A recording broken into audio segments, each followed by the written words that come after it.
ఇవాళ రేవంత్ రెడ్డి యొక్క ఆధిపత్య అహంకారానికి ఒక దళిత స్పీకర్ ఇవాళ బలవుతున్నాడు. ఇవాళ రేవంత్ రెడ్డి యొక్క ఆధిపత్య అహంకారానికి ఒక దళిత స్పీకర్ బలైపోతా ఉన్నాడు. ఇవాళ హైకోర్టుతో మొట్టికాయలు, సుప్రీంకోర్టుతో మొట్టికాయలు. ఎందుకంటే అగత్యం పాపం ఆ దళిత స్పీకర్ కు.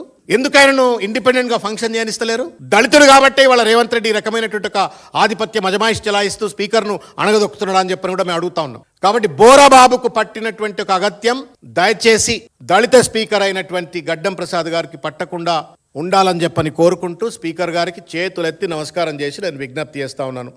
మీరు ప్రజాస్వామ్యానికి పరిరక్షకులు. You have a constitutional sanctity. గొప్ప రాజ్యాంగపరమైనటువంటి ఒక ఔన్నత్యం కలిగిన కుర్చీలో కూర్చున్నారు మీరు.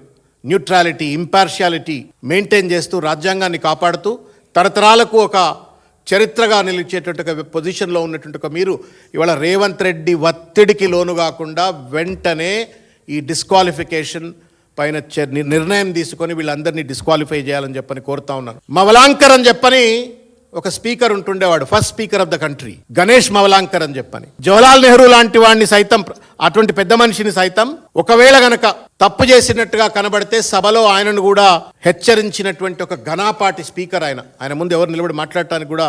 అందుకే మవలాంకర్ అంటే వాట్ ఏ గ్రేట్ స్పీకర్ అని చెప్పని చరిత్ర చెప్తుంది. ఒకవేళ గనక ఇవాళ ఈ 7 రోజుల్లోపు స్పీకర్ గారు నిర్ణయం తీసుకోకపోతే బోరాబాబు కంటే కూడా హీనమైనటువంటి ఒక చరిత్ర తనకు తానే రాసుకుంటాడనే విషయాన్ని వారు గుర్తు చేసుకోవాలా.